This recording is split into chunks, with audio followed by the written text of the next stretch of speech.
so we're in good shape. Well, let me,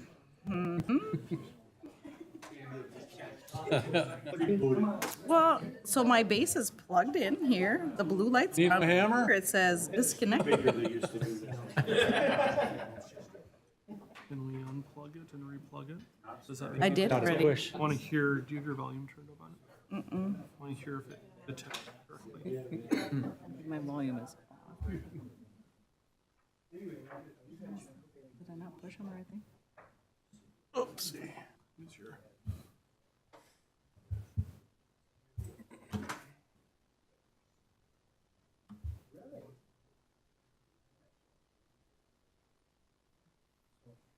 How long does it take to light Here, up? let me, there's a thing over here, reconnect bases. Should we try that? See, the lights went off.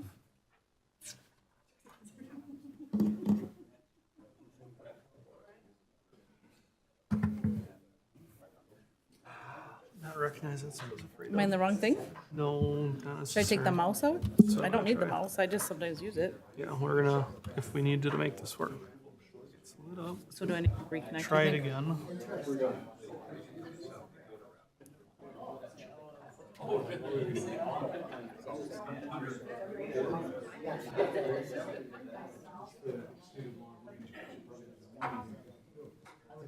Does it normally take a little bit to connect? Yeah, Should I try shutting down my computer? does it not work now? No, it still says disconnected. Yeah, try a quick reboot.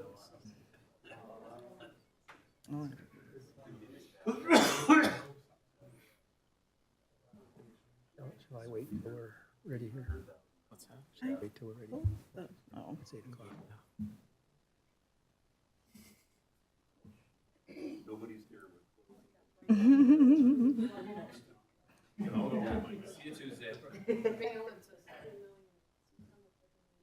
Timing is everything. always. Do I need me to shut down or can I just Do a restart? Hopefully there's not updates to play. There are, that's why it's not working. Andy, I shut this down earlier today and restarted for this purpose. Updates. I'll tell you, Windows 10, we don't have as much control over updates, and Windows 11 either, so. Kind of almost all gone, isn't it? You What's that? don't have a lot or anything. We could start, No, a lot of things are just. we could start the meeting and then while I work, I mean, we don't really need the remotes to vote until we get to the business, so we can start if you want, and then I can do this, we can do the first stuff by voice if you guys are okay with that. All right, We're not waiting. well, we will call the November 7th meeting of the county board to order. And I think There's we have three, three. four. We have 4 supervisors absent, but we do have a quorum. And while we're waiting for the computer to boot and everything for any voting, we can still rise for the Pledge of Allegiance. A moment of silence. I pledge allegiance to the flag of the United States of America and to the republic for which it stands, one nation, under God, indivisible, with liberty and justice for all.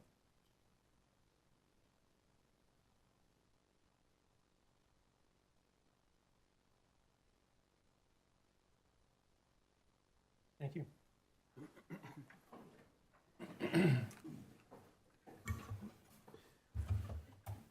So we move to item 4 is the approval of the agenda. I entertain a motion to approve the agenda.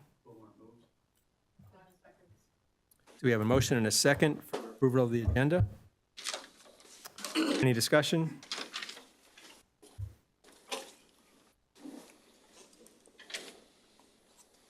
Record the votes. We can just do a voice vote for this one. So all in favor of approving the agenda indicate by saying aye. Aye. Opposed? Agenda is approved. Item 5, members of the public wishing to be heard. We have nobody signed up to. So item 6 is the consent agenda. I will entertain a motion to approve the consent agenda. Bergeron moves to approve. Goodman seconds. We have a motion and a second to approve the consent agenda. Any discussion or on this one? Comments? Okay, all in favor of approving the consent agenda indicate by saying aye. Aye. Opposed? Consent agenda is approved. Item 7 is public hearing on the 2025 county budget. Randy.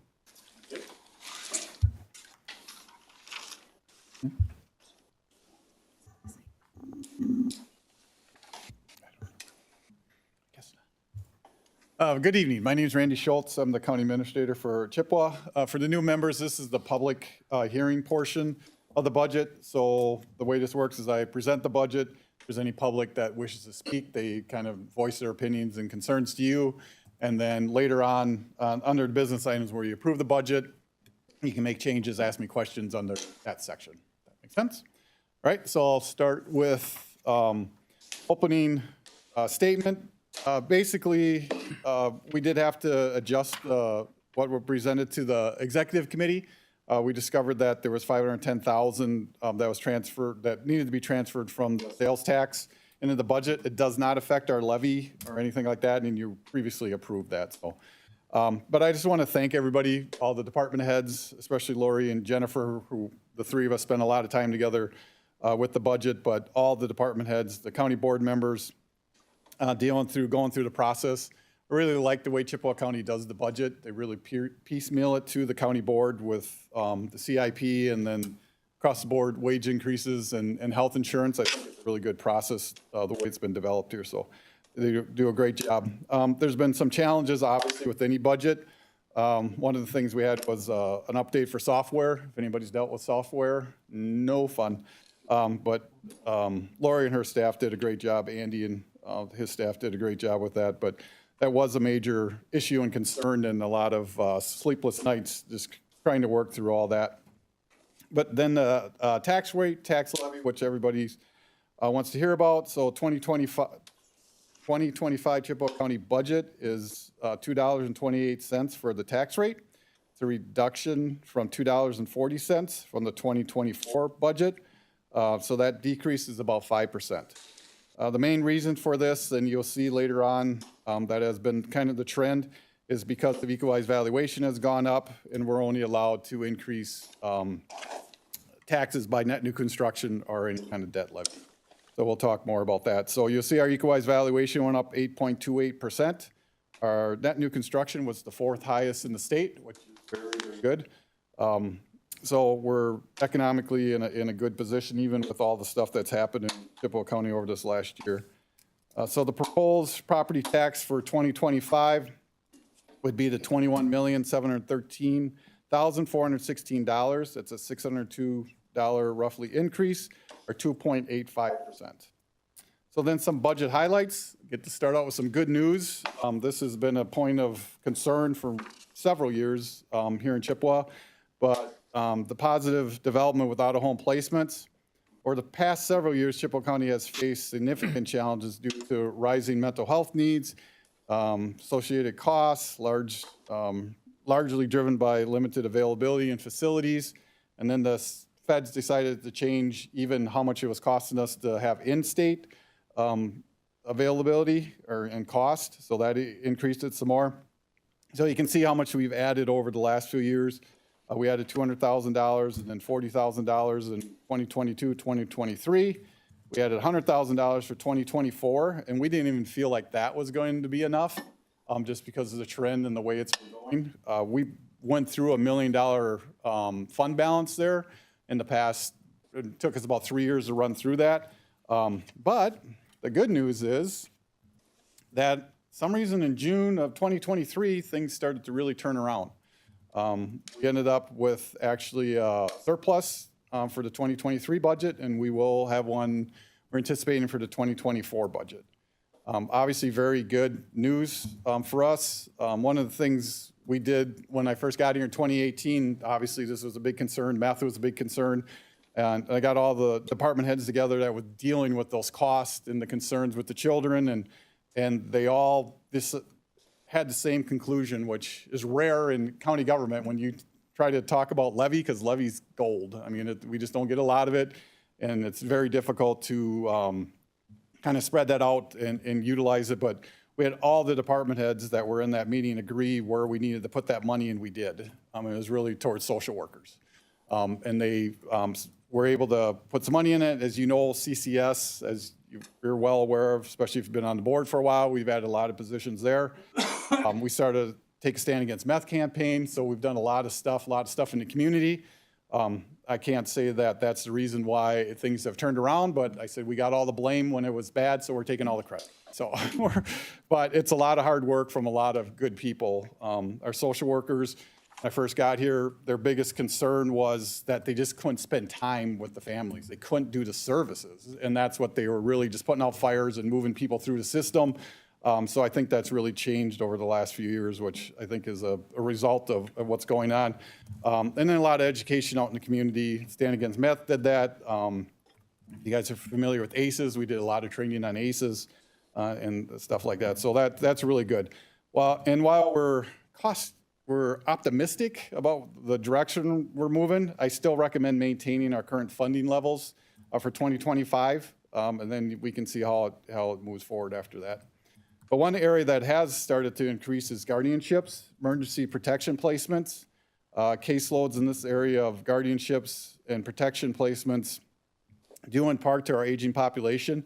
I'm going to have a gentleman here in January to do analysis on Chippewa County itself. He was at the WCA conference that some of the county board members attended, and he looked at the population, aging population. Just a really good. He's an economy guy, economist, and he's going to do a deep dive just on Chippewa County. He did it kind of for the whole state and nation there, but he's willing to do it for our county, so he's going to come in January and present for that. I think that'll be pretty eye-opening. Corp Counsel Division has handled 37 guardianships and 15 emergency protection placements in 2024 through the month of August, which is more than they've handled in all of 2023. And in 2021, they had 13 guardianships and no protective placements. But you can really see how that started to increase. So, and then of course we had the closure of HSHS, Sacred Heart Hospital. We're still analyzing that and just seeing how it's starting to impact our budget. Really don't have any insight on that right now, but it's going to continue to affect us as we move forward. And then just as a reminder, the county board gave that $70,000 for the feasibility study for the Chippewa County Cooperative, or Chippewa Valley Health Cooperative. And I sent that out, and they announced that December 9th, they're going to have a meeting at the Heidi Center to talk about that. So I don't have any great insight on it other than they've said it's been positive. That's about all I got. But I think that'll be really interesting. I did ask them to try and do a remote option. I think a lot of people would want to go to that and see that, but some people can't travel and it's in December, so they're looking into that. So I think that would be a really good option if they could do it. And then fourth year of self-funded health insurance. We talked about this during when the health insurance resolution came through. We will not have to bring anything back. We got the word that we're going to be within our budget that we had of the 5.5%, and then the changes to the actual plan. But looks like we're going to hold steady on that and not have to bring anything back to the county. We've done lots of work in this area since we've been self-funded. We got Reform Med, we got Care Navigator, we got physicians or doctors of physical therapy. So we continue to try and make our employees healthier, and what that does is it reduces our costs at the end of the day. And that's really what it's about, is healthy employees and helping the county fiscally is obviously a big bonus. So the annual employee wage adjustment, we bring forward in our resolution a 1% to 3% increase. I'm recommending a 3%. That's what's built into the budget. And then a 1% grid increase. And that 1% grid, we've talked about that before too, is to try and stay. So when we do our market analysis, that we're not behind as much. 1% is not obviously what inflation's going to hold up to, but we'll be in better shape doing it every year instead of waiting several years or a couple years and then trying to do it. And then speaking of market analysis, we're preparing for that for 2026. So it's really essential that we build a levy capacity for the 2025 budget, and that's why I'm recommending the levy capacity that I am in the budget. It's difficult. Again, levy is hard to come by. And we need that if we're going to try and stay with the market analysis. We have a WPPA contract to negotiate, and we know we're going to have to increase some wages there too. So, but the building the levy capacity, it takes you a year or two to do that in order to have enough funds to do a market analysis. And we always say the worst thing to do is if you're going to do a market analysis, you got to implement it. If you do that and employees see it and you don't implement it, that's not good. Every employee gets very upset about that. So we've been doing that over the years, and I think that's a good thing. Staffing shortages in telecommunications. We talked a lot about this. We've done a lot of things. You got my letter on that. Obviously, the county board has passed some resolutions the last board meeting, the board meeting before that. So we continue to try and work on that, and it is built in the 3% increase for our 2025 budget, and a 3% increase for starting wages also built into the budget. And one of the other issues that's been happening over in the sheriff's office is for the jail, the mental health crisis. The jail deals with a lot of mental health. We added $30,000 to this year's budget, or for next year's budget. What adds 10 hours, which is double what they currently have. I'm sure they could have more, but again, funds are limited, and we're trying to do what we can for that. So we'll continue to monitor that moving forward, but I would assume in future budgets we'd have to add some more funds for that. And then we talk about new positions. You guys have dealt with these through resolutions, and then the one eliminated position for zoning. And then the next one really is, to me, the simplest way to look at the budget. It's each department, each area that we budget, and it talks about the previous tax levy, proposed tax levy, and then the percent change. What I do here is I just go through the areas that had additional funds besides what were wages and benefits. Wages and benefits are for every department. So I'll just point out some other areas that we added additional funds. So in the courts, we added $25,000 for attorney fees. I'm sure you guys have heard a lot about this. Probably even in the media, we can't get attorneys through public defenders. So the county has to find them. And then when that happens, we have to pay. This is the biggest priority for WCA, for this Wisconsin County Association for this year, is to deal with the courts. We spend a lot of money in the courts, and they're really a state function. They're the state courts. It's never, the example they say, it's never somebody's name in Chippewa County. You're dealing with the state of Wisconsin when you're dealing with all the court stuff. So they're really working on that. It's the same group that worked on getting us some additional funding last biennium. So we're hoping that they can get some traction in there. District attorney, we added $5,000 for a position. This is the second year that we put levy towards a position. Typically, it'll take us 2 to 3 years, sometimes longer, to get enough levy built up for if you're going to add just a pure levy position. Again, very difficult to do that. And then we had to add $10,000 for crime witness position. That's done by a percentage from the state, and the state keeps dropping their percentage. So that's, again, the court issue and what WCA is trying to address. Information technology, IT, we added $30,000 for cybersecurity. Again, never-ending concern with cybersecurity. So we added $30,000 for that, and I'm sure that's going to have to increase in the future too. And then in the sheriff's office, we did $40,000. That was for that part-time, that one full-time to 2 part-time position, and then the dispatch wage that I just talked about.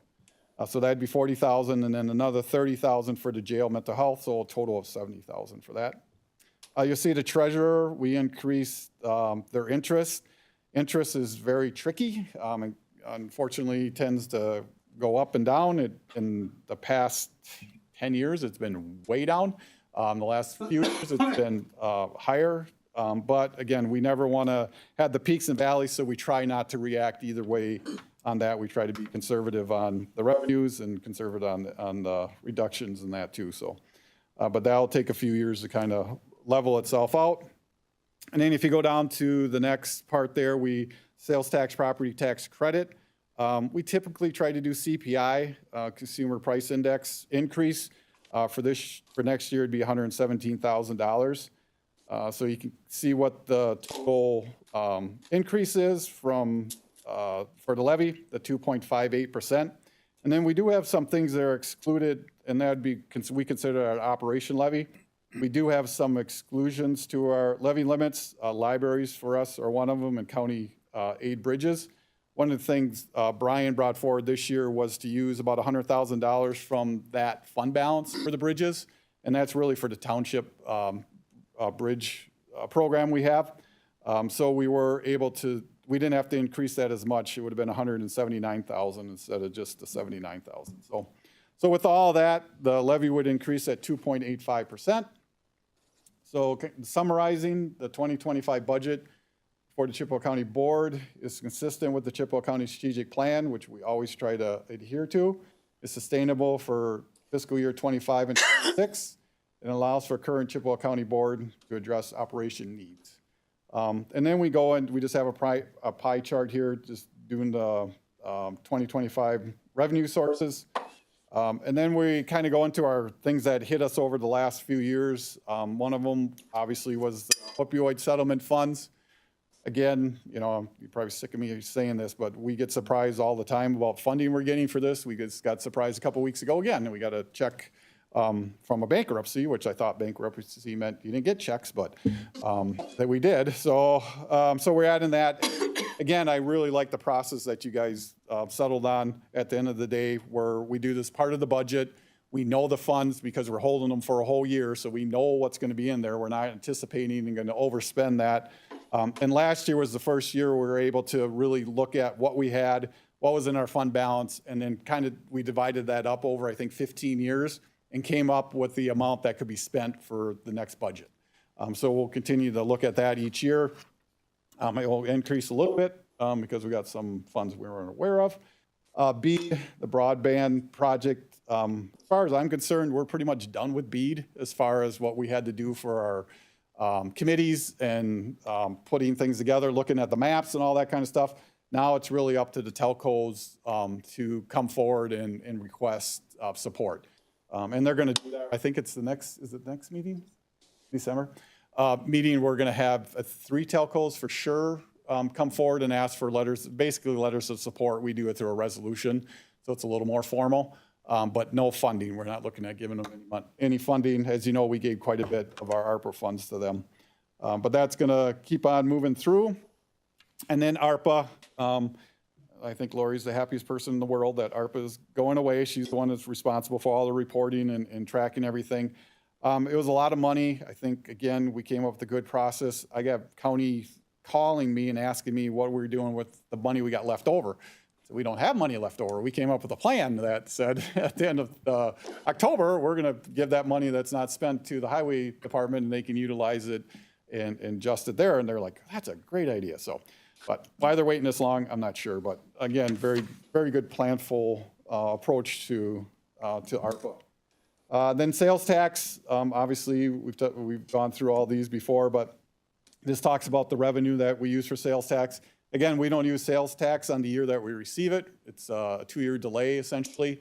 Again, allows us to plan. If we do have a big hit in sales tax, we can plan that through.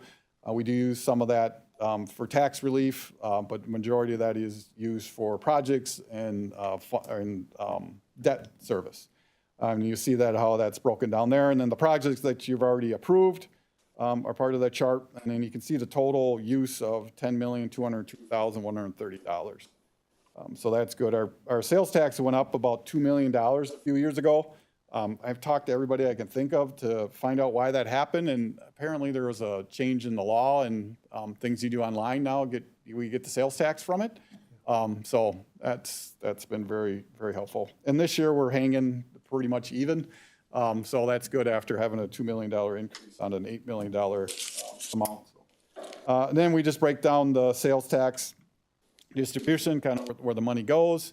And then I like doing this next one, this comparable from the 2020 to the 2025 budget, 5 years, pretty good span. You can see by percentages how much the changes. Typically it is a 1 or 2% change in those areas.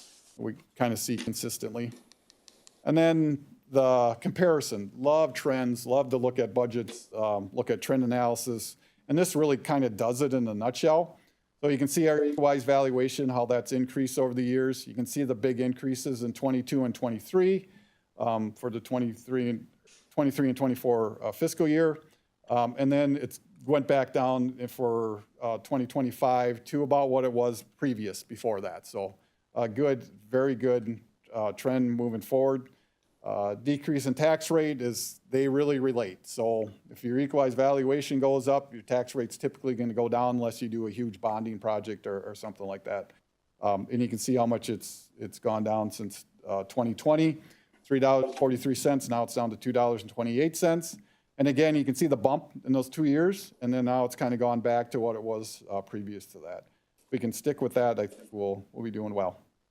And net new construction, again, we were, I think, 4th in the state, which is very good. We're typically in the top 10, but it was a really good year for us for that.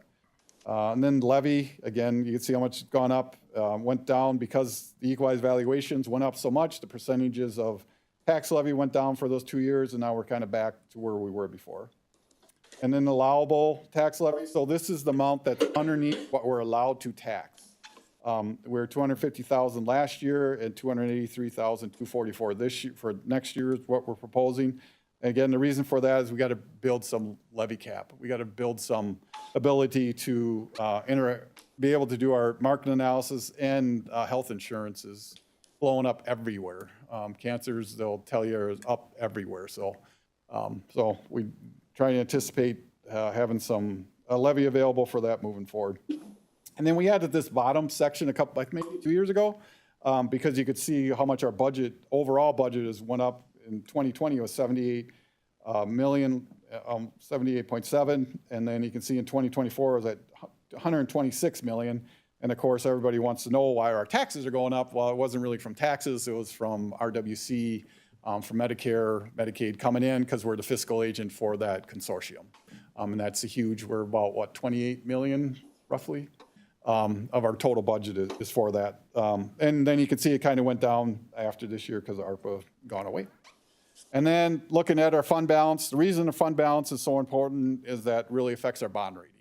We really want to have a healthy fund balance.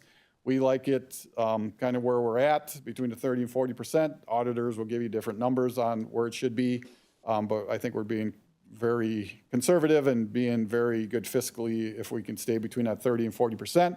We did have a dip between 21 and 22, and that had something to do with, you're going to love this term, unrealized gains. So essentially, when the interest rates went up, we obviously invested when interest rates were low. We didn't receive that money, so it's considered unrealized gains, even though we never were going to receive that money. It's just how they have to budget, how the fiscal people have to budget, and we didn't lose any money. What we put in is what we're going to receive back on the percentage. It's just how the interest rates change, and that will adjust itself. We will end up getting that all back over. I don't think we're quite all the way back yet. Yeah, not quite, but we're getting there. So that's why it jumped up again. We also had some influx of funds, obviously, with ARPA and that type of money during that time. And then the budget summary. So the recommendation is the total budget of $124,512,398, or $124,512,398. Recommended tax levy is or tax amount is the $21,713,416, increase of 2.8%. Recommended tax rate, which is a reduction of 5%, is $2.28. This, as you can see, allows us to stay between that 30 and 40%, try and keep that AA1 rating. And then the rate, everybody wants to know how that affects their taxes. Again, tax bills are very complex, and you could get reassessed, but if everything stayed the same with everything else, and for the county, if you owned a $150,000 home, you'd reduce it by $18. Obviously not a lot of money, but it's better than going up, and that's decreased every year since I've been here. So it's good to have that percentage go down. So if they talk about your taxes going up and that stuff, it's not the county, somebody else. So we're doing a really good job, I think, and very, very conservative and consistent with how we're doing our budgets. And then just in conclusion, we just look at some different pie charts. It just helps you visualize different things. Budget expenditures shows where those are. By function, shows you that. And then we always end with the strategic plan. So that's all I have for the public hearing, Chair. Great, thank you.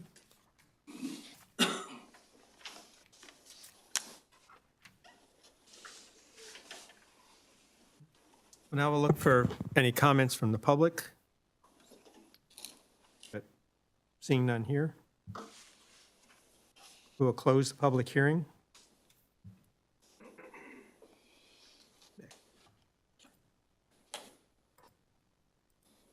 My page 1.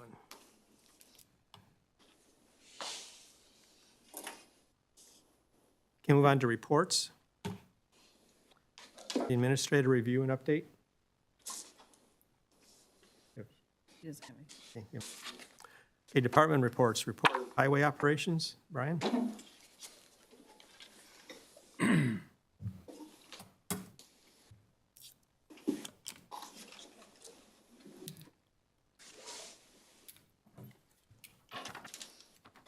Good evening. I'm Brian Kelly, Chippewa County Highway Commissioner. This is my annual report.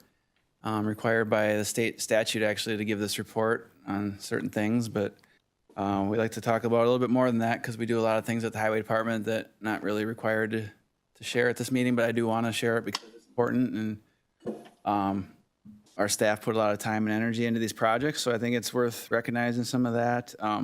The books, you should all got one in your mailbox. If you didn't get one of the green books that you see here, I've got more back there. So grab one off my desk when we're done here if you'd like. What we'll be talking about is kind of some of these things here. This is basically the table of contents out of the book. And we've kind of followed the format of the book for this presentation. So a little bit about Chippewa County's geometry. If you're not familiar with how big our highway system is, we have 996 lane miles of county roads in Chippewa County and 96 bridges. So we are the 4th biggest county highway system in the state. Just Dane, Marathon, and Dodge have bigger highway systems than us. Our bridges, we have some big bridges because of the Chippewa River and the Yellow River. And unfortunately, a lot of those are going to come due, have recently or will be coming due for replacement here in the near future. So definitely a big issue for us to tackle. Being such a large county, we take a lot of pride in our winter maintenance. We have 22 county winter plow routes. 7 of those are our county #1 routes, and those are 18-hour presence. So we'll send the crews home at about 10 o'clock and bring them back in at 4 o'clock in the morning before the bus traffic and people are heading to work. We use salt on those routes, and we're trying to get bare pavement on those roads after a storm's done. The other 15 routes are county #2 routes. Those are basically all the routes in the outlying sheds out of Bloomer, Cornell, and Boyd. We'll pull the trucks off of those at 6 p.m. and again back out at 4 a.m. But we're only using sand salt for traction. Kind of the hills and the curves and the intersections get treated after the storm. But we'll have hard pack on our roads until we get some sunshine a lot of times. We have a routine maintenance agreement that we sign each year with the DOT. It's $2.6 million right now to maintain all the state highways, and a big part of that is winter maintenance. We have 16 patrol routes for winter maintenance on the state system, and 10 of those are 24-hour routes. So all the 53 and 29 routes are 24-hour service, along with anything in the urban Chippewa Falls, Lake Hallie area. And then the rest of them are basically equal to our county #1s. They're 18-hour service. And on all the state routes, we're treating with salt. We have a few performance measures that we look at every year. First is how many miles we resurfaced that year. And Randy talked about the ARPA work that we did. That really bumped up our paving mileage in 22 and then especially in 23 and 24. So we did 24.6 miles. So if we look at a 25-year replacement cycle as being our goal, we actually exceeded that this year. One of the few times we've done that this year and last year. I think were the only times that we exceeded that. But we chip sealed 42 miles, which is also a really big year for us. I don't think we've ever done 42 miles, but we'd like to get to where we're chip sealing all our roads every 7 years. That's really going to be the target. We need to do 70 miles a year to do that. So right now we're at, that was an 11 and a half year maintenance cycle at 42 miles. We did 27 new culverts. That's mainly on our paving projects for next year. So we always replace the culverts a year ahead. Most of the culverts are pretty shot when the pavement gets that old. The good thing is, since about 1997, the county started putting PVC pipes in. So a lot of our normal 12, 15, 18-inch pipes in the county aren't the rotten steel. We're getting a lot of them with longer lasting PVC, so that's good. But we've got 1,700 culverts approximately on the county highway system in Chippewa County. We paved, well, this was through mid-September, so we've done quite a bit of paving since that. But at that time, we'd paved 51,000. Today, we paved the last intersection on our last project on Highway Double E. And so we ended the year at about 70,600 tons. So a little bit down from last year, but up from previous years. So you can kind of see where last year was about 88,000. And then gravel production was down quite a bit. We didn't need a lot of gravel this year. We have a pretty good inventory. We're at least a year ahead of all the projects and all the hot mix plant needs. So we didn't crush a big mountain of any materials this year. So that'll save some expenses in the crushing operation. We're going to end with about 90,000 tons of material produced for this year. So last year we had 152,000, but that was because we were trying to get ahead of the ARPA paving projects. What that allowed us to do was we had some free time to get up in the Quinn pit in Cornell, do a lot of grading and prep work up there and get that ready for future years. And also we took on a neat project for Wheaton. We moved our crusher out to Wheaton and we crushed 22,000 tons of material for them in one of their pits. So that's something that we can offer for the towns if they have a resource like that. We only had 409,000 of local municipality work. We budget 1.4 million. So a lot of that depends on how aggressive the contractors are bidding the paving and also how many projects we're going after in the towns, because when we have a big year like ARPA year, we don't really need a lot of filler work, so we're not going after all that town work. Little over budget on the 125,000 for other counties, county departments. We budget 120,000 for that. Snow plowing, the next couple of slides are snow plowing, and that's obviously a number that's very low from the previous winter. So we had 3,000 hours on the county and just under 3,000 on the state. If you look at the previous winter, we had 9,800 on the county and 9,200 on the state. So we're less than a third of the hours. And the same kind of goes for the materials. Brine use was way down.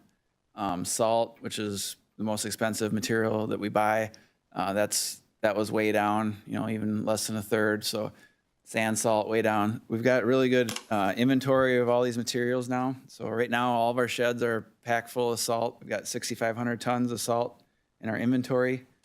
And we've got 9,500 tons of sand salt in our inventory. So each of our sheds have at least 2,000 tons of sand. So we're in really good shape. We shouldn't need to mix for quite a while and hopefully not order any new salt for quite a while.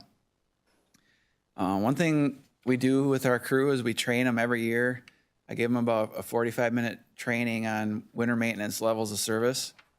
And that was really to just control costs, get everybody on the same page so we didn't have people in Boyd that were doing more than people in Cornell or vice versa, and get all the drivers to have the same expectations. And for the county, it's really to scrape. We want to scrape with our plows until the storm's done, and after the storm, and then the material goes down when we can't scrape anymore. And that's why our costs are really good. Talk to some of the other counties around us that have, I think, lower levels of service that are spending more than we are. So our crews do a really good job of keeping things uniform around the county. My most important job is to get these people home safe to their families every night. So we take workers' comp very seriously. We had 8 workers' comp claims from last August to this July. and the total expenses were 188,000. That's about 23,455 per claim. We'd like to see that lower.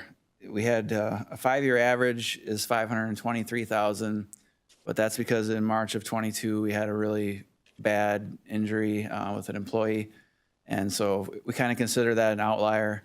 If we take out that bad injury from 22, our 5-year average is about 107,000. So that's a better number to compare our year to. And being at 187, we had a good amount of injuries. This year to date, we'd had 42 days of lost days and 152 light duty days, and we've had more since that. So we follow up on all the workers' comp injuries. We talk about them with our safety work group. We have a consultant that comes in about once a week, and he looks at them, and we're trying to find ways to keep them from happening again. So safety is very big. We have a full day of safety every spring and every fall. We just had it last Tuesday where we bring in outside speakers and managers. We train the staff on all the type of tasks they're going to be doing that next season. So safety is very big in Chippewa County. These are our non-lapsing highway department funds. So I'm not going to go into every one of them, but the one that really affects people the most is probably the total maintenance. You can see we look at total maintenance as being our maintenance on the county highways and our winter maintenance together. So those two are kind of relational, where if you have a hard winter, you're not going to spend as much on county maintenance that year. If you have a mild winter like we did, you're going to spend more on county maintenance. And so for that reason, we're probably going to see the deficit. We're going to see a deficit in county maintenance by the end of the year. We're projecting about a $200,000 deficit. And then by the end of the year, we expect to see a balance of a positive $800,000 in winter. So overall maintenance is going to gain some funds, but the county side of it's going to be going into the red. So we did do some things with the levy to adjust for that in next year's budget. These are the county bridge aid culverts that Randy mentioned that don't count against our levy limits. We only had 4 of them this year. And the good news was that the $40,000 request from Bloomer was actually funded by a state grant for 100% replacement. So they didn't need that $40,000. So we'll be able to roll that into the fund balance. And that's why we easily have $100,000 of fund balance that we can use next year. The other 3 projects came in, and those are the final costs. And this is a low year for these. Next year, we've got 22 of them, so I don't know why we only had 4 this year, but it goes up and down all the time. These are our bridge construction projects. I mentioned we got a lot of projects in the pipeline, some big projects for the Yellow River, and also we're starting to work on some bridges over the Chippewa River, so we have quite a bit of design work going on, and those are the projects that are all approved for state funding. And under that, the 2 projects from construction are Cobbin, which is finished, obviously, but we have some bills coming in from the state. And then the Yellow River Bridge was scheduled for this year. We had $418,000 of levy for that to be our 20% match for that project. And we found out since that, 1, the project got delayed because of reviews, but 2, we got funded at 100%. So we got that $418,000 freed up to spend on other things, which I'm going to talk about in a minute. And then our miscellaneous bridge fund, that's just our catch-all contingency. We're going to have some savings overall in bridge this year. So we'll put that into the miscellaneous bridge, and that's where we'll be able to do more bridge work in the future. So we've talked about the Highway M bridge before, but if you remember, this is our biggest bridge on the county. It's 798 feet long. It's tall. It's about 40 feet tall, deep water. It's a very expensive project. It was built in 1950, so it's getting old. Its time has passed. It's posted at 20 tons, which is basically an ambulance or a school bus, nothing bigger than that. And so our inspectors are out there checking it regularly. What's failing is where the trusses come together and the diagonals and the vertical there. It's called a gusset plate. Those are starting to have little buckles in them from some heavy loads that went over the bridge. So we have it at 20 tons to be safe. because of the age of the bridge and the footings and everything with that bridge, its efficiency is down to a 12.2 out of 100. So we think it's still safe, and we're keeping a close eye on it. But 12.2 is the third lowest out of 3,100 county structures in the state. So it's definitely eligible for funding, but it's a $15 million project. So it's hard to find funding in any one place. I traveled to DC and met with the legislators out there and their staff, and Senator Baldwin put it forward for an earmark fund of $10 million. And as that went through the process of reviews, it got lowered to $4 million.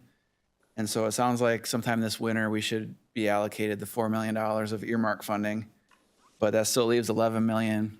The state has a local bridge program that's 80-20 funding, but they cap it at $6 million. So if we can get $6 million from that with the $4 million, then we're down to $5 million Chippewa County share. So what we're doing now, we're taking that $418,000 from G and we're putting it into a design project to get this thing 30% designed, get good cost estimates, and just get a consultant on board that we're going to get this thing so it's shovel ready within a year whenever we do get the funding. So we're going to get a lot of environmental reviews and historical reviews done so that we're ready, and then that makes you more competitive in the grants too. So that shows that you're shovel ready, you're ready to go, you're committed to the project locally. You have some skin in the game with the $400,000 of design funds spent. So we're pretty confident that that's going to help us with grants in the future. With the earmark funding, we're looking at needing to do that project around 2028 or 2029. So that's kind of the goal, is to get the funding. And that's another reason we have the design underway, to keep things rolling so we don't run out of time for the earmark funding. If our share would be $5 million, we'd need to start setting aside $833,000 a year for the next 6 years. So that's something that we're going to be talking about soon.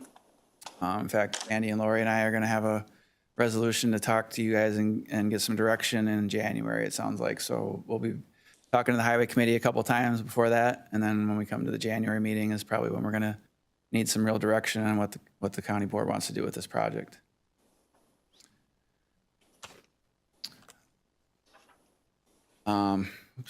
These are our highway construction projects for this year. So again, the top 6 or so are design projects that are in the pipeline, and then the rest are construction projects. It's a little bit misleading because at this time we hadn't gotten any money transferred over from ARPA, so a lot of these projects are in the red. Since that time, we've got about 1.9 million transferred over from ARPA, and when we finish up the rest of our projects, we're supposed to get about another 1.4 million. So that'll make all of our projects whole for highway, all the ARPA projects. And then these are our projects for next year. So, we go from doing all that work with ARPA back down to 10.9 miles on our CIP for next year. So this is kind of where we've been. Other than those 3 years, as long as I've been here, we've kind of been around 8 to 10, 12 miles a year. So 489 miles, it's hard to keep up with that. So we're going to try and chip seal about 35 miles next year. So that's about half of where we'd like to be, but we're going to try and stretch out the chip seal as far as we can. And then the other big project that's really plays into all this funding, when we're talking about highway funding, we need to figure out what we're going to do with the Highway T project. Right now, we have an intergovernmental agreement with Eau Claire County, the city of Eau Claire, Wheaton, and Union to pay for a 30% engineering set of plans. So we don't know what this project's going to cost entirely. We've heard anywhere around 33 million or so. We're going to have this 30% set of plans done in the next couple months, and then we'll have a really good estimate. We're looking at breaking this down into 2 phases. So we presented that plan to the public on September 11th. We had about 100 people at an open house out at the Country Jam grounds, and we talked to them about our plan to build a 4-lane project. The alternative that the county board chose in the past was to realign Highway T to the west. So the existing 2 lanes are the northbound lanes in the future, and then the whole new 2 lanes is to the west. And so reason for that is there's more homes on the east side of the road. We're trying to avoid them as much as we can. We did have a bike path in the plan, and I think we're probably going to scrap the bike path and require developers to build that because state law doesn't allow you to use eminent domain for purchasing bike paths, and that could derail that whole set of plans because if one person along that bike path didn't want to sell a sliver of land, we couldn't build it. So my plan is to not do the bike path at this time. It'll save some money and allow this first phase with that money that we have so far to go a little further. The money we have is $10 million from another earmark request that came through Senator Baldwin and Congressman Van Orden's offices, which we were successful in getting the whole $10 million. So because further down towards North Crossing, Eau Claire County has a Union Pacific rail crossing, and they want to build a grade separation. And with that project, that's going to go a long ways up towards 10th to the county line.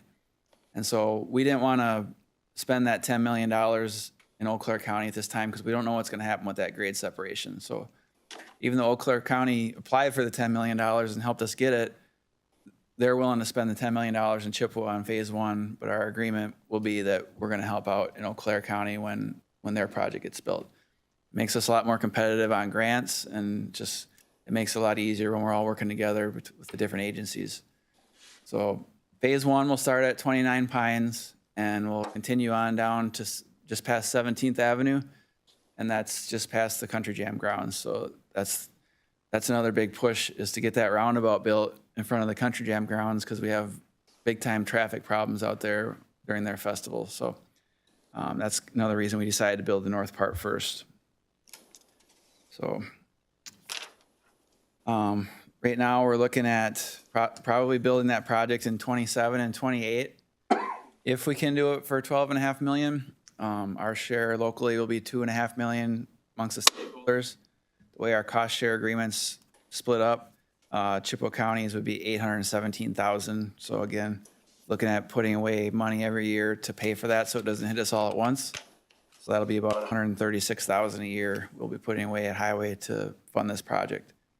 But we won't know what the real costs are until it's bid. These are just a little bit closer view of the roundabouts and how things are going to work out there. Moving on to highway equipment, this is actually something I have to talk to you about statutorily. So this is what we've bought last year. We show it as what we actually spent in 23, what we're spending in 24, and what we plan to spend in 25. At least that was the plan, but our 3 international patrol trucks aren't going to be delivered until 2025 because of supply chain issues. So we have a bid and we have pretty good idea what they're going to cost. So it's close to actual, but we haven't paid all that yet. We always try to buy 3 patrol trucks every year because there's 47 of them. That gets them about 15-year life. Also last year we bought our biggest piece that we've ever bought, our $484,000 loader for the pit, and then a couple utility vehicles for the supervisors. And our equipment revenues that we charge ourselves and our customers are what we base our budget on. So at the bottom there, which says 2021 equipment revenues, 1.246, that becomes our 2023 budget. So we're always living within our means for equipment purchasing based on the previous year's equipment revenues. So on to 2024, same thing. We bid out the trucks. International was low. Again, couldn't get them to us as fast as they said. So those won't arrive until 2025. One thing we need to do is do some work on our generator for our crusher. That thing's all portable on a generator. So that's going to be a big expense. And then we bought a shipping container for our landscaping supplies, and we put a liquid brine tank out in the Boyd shed. So we had 1.151 million available based on the 22 equipment revenues, and we'll spend about 1.1. So we're doing good there. And then the plan for 2025 changed a little bit. We didn't want to take 9 patrol trucks in 1 year. So we decided to skip a year and buy 3 quad axle trucks for the haul trucks for the paving. So we bid those out. Those are going to be Western Stars from Premier Truck. They'll be here in time for paving season next year. And then we'll buy 3 crew cab pickups an Explorer, and then a mower. We're gonna buy our first mini excavator. That's something that's been on our wish list for a while. And then a mowing tractor and a trailer to haul, 2 mowing tractors and a trailer to haul the mini excavator. With the ARPA and the harsh winter that we had in 2023, we had 1.5 million in machinery revenues. So that's a really high number, which is why we're able to do more purchases. We also got good news. We'd been offered $100,000 in trade on the quads that we were selling, and we put those on the surplus auction, and we actually sold them for $176,000. So they did really well on the private auction.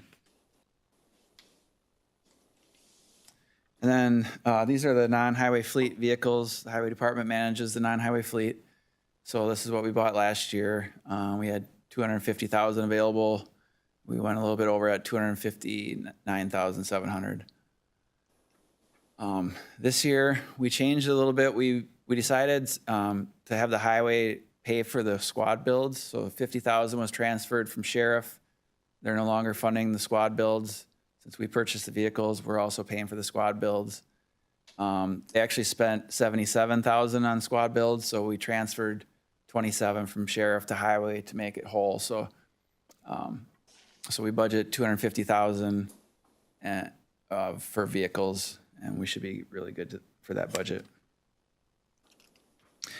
And then next year, kind of the plan for next year, our shop superintendent, Paul, is very good at looking at what vehicles, but this could change a little bit if something breaks down or something gets in rougher shape than it is right now. And then we talk about special projects. I've got 5 of those tonight that are in the book, just to kind of highlight, you know, what we worked on, some unique things. So obviously the American Rescue Plan was big, $8 million for highway over 3 years. We really focus in on doing low volume roads that were shot, like just really bad low volume roads, get as many miles done as we could. They're not as wide, so you can do more mile, you get more mile for your buck. So we did 36 miles in 3 years, which was really neat. A lot of fun to do. The guys really enjoyed being that busy and being, you know, on the go all the time. It's fun to work when it's that busy. And we also did 140,000 extra chip seal with the ARPA. And then a big change back in March, for those that were here, the county board had a big change in front of them on adopting a whole bunch of new county highways. We opened all the county highways that were 750 cars a day or less to ATV traffic. So that took us from 28 miles being open, which is 6%, up to 343 miles, which is 70%. So all of our low volume and medium volume roads are open now. That's kind of the sign that's at the county line where all of our, any road that comes into the county, it says all county highways are open ATV routes unless posted. So you can post it that way or you can post it the other way. We have more roads that are open than closed, so we just sign the roads that are closed with no ATVs and open everything at the county line with a sign. And then this is our map. This is on the county highway department website. So you can, if anybody looks for that, they can, it's easy to find on our page. All the roads that are open are on there for the county. And then I was at a conference in April for the National Association of County Engineers, and I went to a breakout session on pavement preservation. And I learned about this new web-based tool called roadresource.org. So what this does, it allows us to put in all of our roads and what treatments that road is going to need next. And it runs a cost-benefit analysis on your whole system and tells you what roads you should prioritize first, where you're going to get the most bang for your buck. And you put in your budget amount, and it draws the line where you need to stop within your budget. And so it's just a whole different way of looking at our county system. The traditional way is worst first. You're looking at your 2s and 3 pavement rated roads. 2 and 3 out of 10 is a pretty bad road. We're always trying to do those first to get them fixed. There's a lot more thought that goes into it doing it this way, where you're trying to keep your good roads good. And you're going to have some roads that fall apart. You're going to have to let them for a while, but eventually you get your good roads good, and you stay on top of your chip seal program, you might get 30 or 40 years out of these roads by doing this. So we're really excited about it at Highway. I've had my project manager on some of the training sessions on this, and we're going to keep bringing stuff back to the Highway Committee and showing what we're coming up with. It may change the way we have to do our CIP because it's not a 5-year projection. You're projecting basically a year ahead. So, we're going to talk through all that with the Highway Committee, but we're really excited about this. I think it's going to be really, really useful and helpful. We had our first cold in place recycling project on a county road in Chippewa County. The state's done this a couple times on different projects in the county. This is our first one. This is Highway X out from 197th Street to Double X. And basically they come in there and grind up in a continuous train process here. They're grinding up the road, it's going through a mill and getting injected with oil, and then it's getting laid back on the road and laid down with a paver and repave, basically as a driving surface when it's done. But then they cap it with 2 layers of asphalt on top of that. So this is going to be a really good road for a long time. We learned a lot about what's a good fit and what isn't. This road it worked, but probably there were some things about this road, had we known, we maybe wouldn't have done it this way, but it was a good learning experience. And now we have another tool in our toolbox, and we know how it works and where to apply it best. Our scale in Chippewa, this is our main shop scale. We use this to weigh a lot of maintenance materials that come in and out. That failed on us last August, so we brought in our portable scale to get through. But in the meantime, we bid out a new project. BSI Scales is finishing up installing the new scale now. It's all, the foundation's poured and backfilled, and the approach slabs are poured. Basically need to come in and set the scale and get it turned on. So we should have that thing up and running for our salt for the winter. So that was a neat project. It's gonna be a nice scale. It's a little bit bigger, a little bit easier to get across. So I think it's gonna be a nice improvement for the shop. And then just to wrap it up, our highway department has 75 full-time employees. 9 of us are salaried managers. 63 are the hourly operations staff. Our fiscal manager is actually a finance division employee, but he's located in our office. And then we have an account clerk and an admin assistant. Try and hire 7 LTE seasonals, which is 4 with CDLs and 3 of them to do flagging. We've been filling the flagging, but we haven't been able to fill the CDL ones lately, so that's been a challenge for us. Ones we do fill generally get hired on before their season's done. So, and we try and hire 1 engineering LTE technician too. This is our org chart. I report to Randy, of course, and then Chris Elstrand, my deputy, reports to me, and under him is all the maintenance and construction. And then I have the shop directly under me and the project manager that does all of our consultant engineering projects reports to me too. So that's kind of how we work. This is our management team. If you ever need to get a hold of anybody, our office numbers are all on there.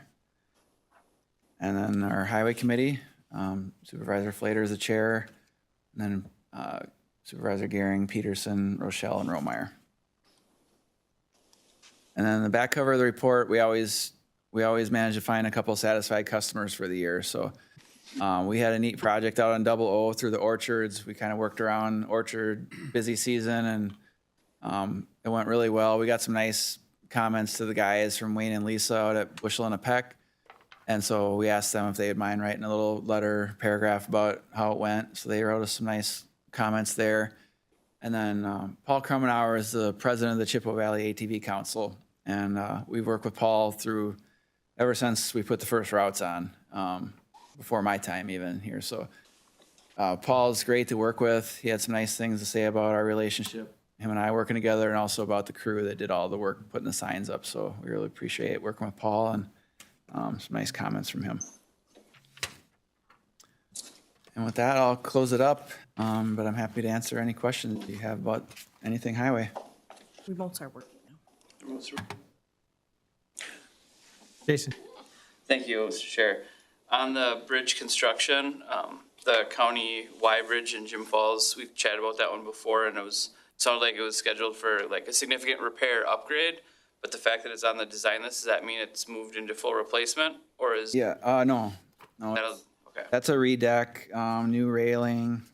It's funded now. Have to look and see what year. It's a couple of years out yet. I wasn't sure if the design list was purely just for full out replacement, because I know like K is a replacement, I think, and Yeah, K is full replacement. Y yeah. is scheduled for 2026. That's a redeck, new railing. On the west end where we've had all the problems with the trucks hitting, that'll get widened out. We're gonna widen out the turn off of 178 to make it safer. We actually had one agency at the state telling us we needed to shift the road to the west and make 178 move over. And the DOT denied that request. So it's back to the original location, but just wider. Excellent, thank you. Supervisor Seidlitz. I just had a question about your environmental study on the county M Bridge. How far in advance are you able to do an environmental study, and how long do they last for? That's part of the problem. So some of these, we get told all the time, get your project shovel ready. Well, if you get too much environmental and historical done and it sits on the shelf for 3 years, you're gonna be redoing half of it. So our plan is that we're just gonna keep things rolling right along with, it'll be kind of like the normal process, but we're just starting it now with local funds. So I think if we start now, we're not gonna have to redo anything later if we keep it on the schedule. Okay, thanks. Supervisor Hennick. I actually have a couple of questions. On your inability to fill in staff, have you looked at and contacted the different military branches? Each one of them have engineering experience that people get out consistently on a regular basis. And if they know, and you let the Corps of Engineers for the Army, Seabees for the Navy, and all the branches have their expertise, you might find some pretty willing recruits. So it's just a. We're always looking for new ways to recruit. If there's a way we can get, I mean, Christie will, Tony's writing that down right now. They're getting 3 to 6 years' experience coming out of the military.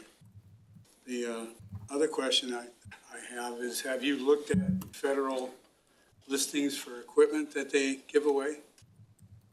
I know that some of the federal government agencies I've seen have taken large vehicles, maintenance vehicles, including, have you ever heard of a mobile maintenance truck?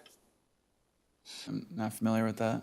They have a semi completely full of machine shop welding, air compressors, hydraulics, pneumatics, and it's in a semi and it moves. And every so often they put those on the block to give away to good agencies called mobile maintenance vehicles. And they're literally can do fix anything on the spot. Yeah. Complete mechanical equipment, complete tooling. So That's the first I've heard of that one, but I mean, I see a lot of the military stuff on the Wisconsin surplus. You see military equipment on there sometimes, but it's pretty tired. A lot of it's pretty old, but. see, some of the secrets is they assign a dollar figure to, when they hit this dollar figure in maintenance costs, they put it out. And sometimes it's just a matter of blowing tires. These mobile maintenance equipments that were overseas blew a lot of tires. The main body was just excellent. It's worth a look. Maybe an asset to your company, Sure. your organization.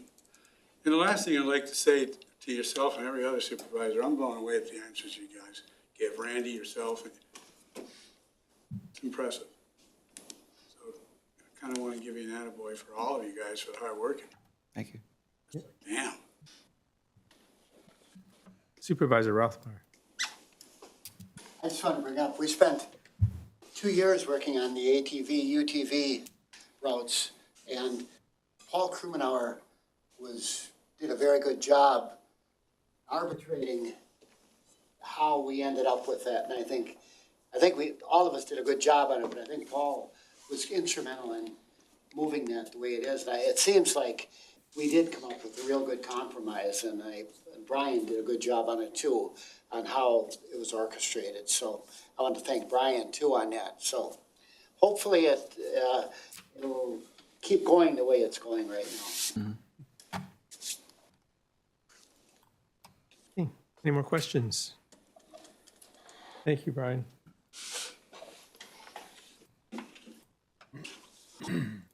Item C in general reports, there are none. It's on business items.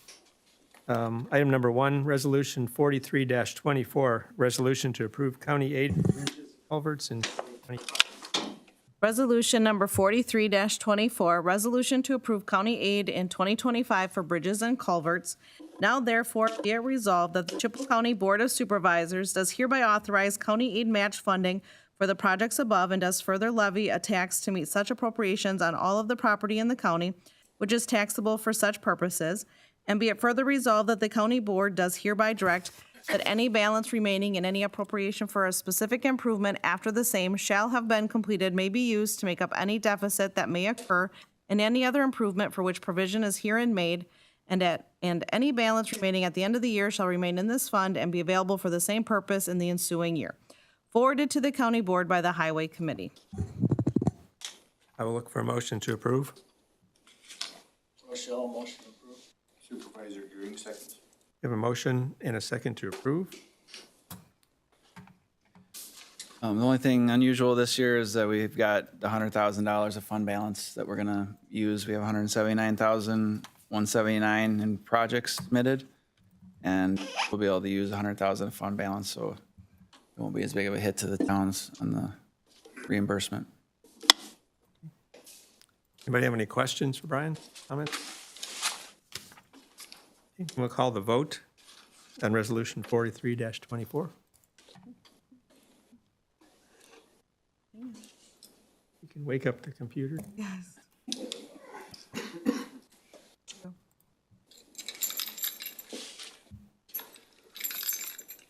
Not working. Here we go.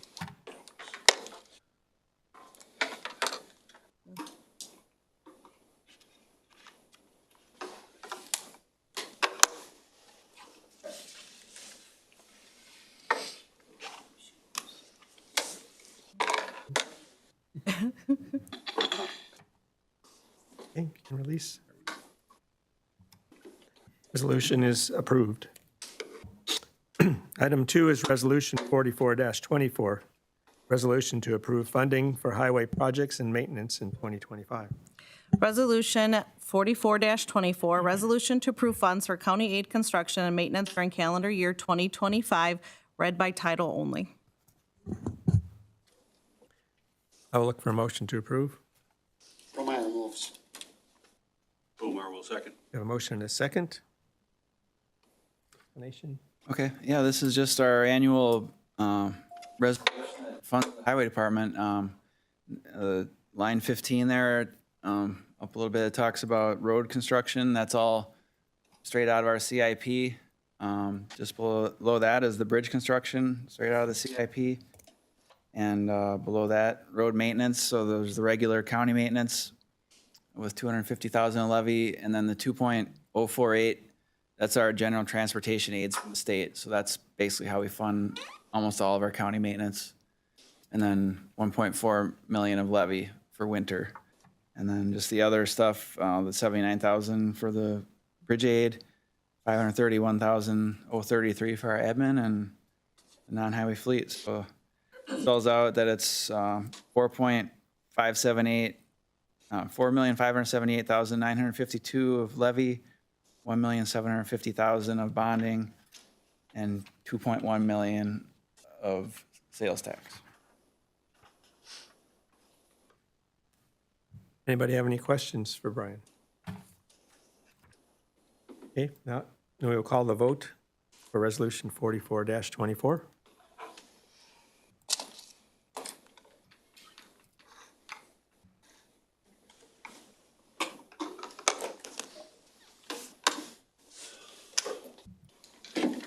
Okay. Resolution is approved. Item 3 is approval of the 2025 budget.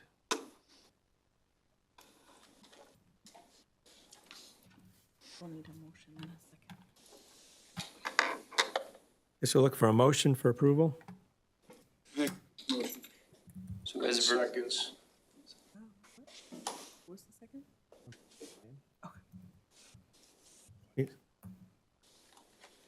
Thanks, Chair. As I said earlier, this is your opportunity if you want to change anything in the budget or discuss anything in the budget. I got Lori here to do a deep dive if there's line items that you want to talk about. But if you do make any changes in the budget, it just has to balance. So any expenditures got to be offset by revenues, or revenues get changed around, got to be offset by expenditures. Any questions for Randy or comments? Okay, we will call the vote on the budget then.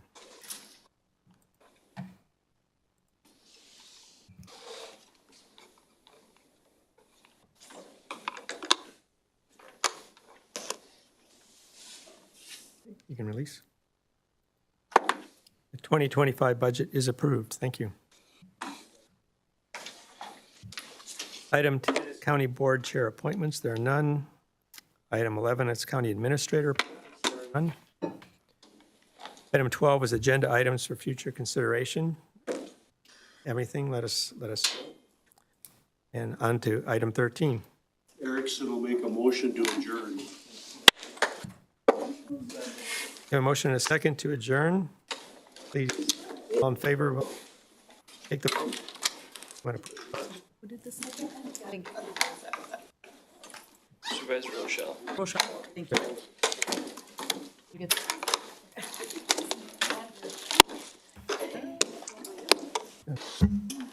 You're good. Tim. Press your button. Tim, Unless you want. he does not. Okay, release.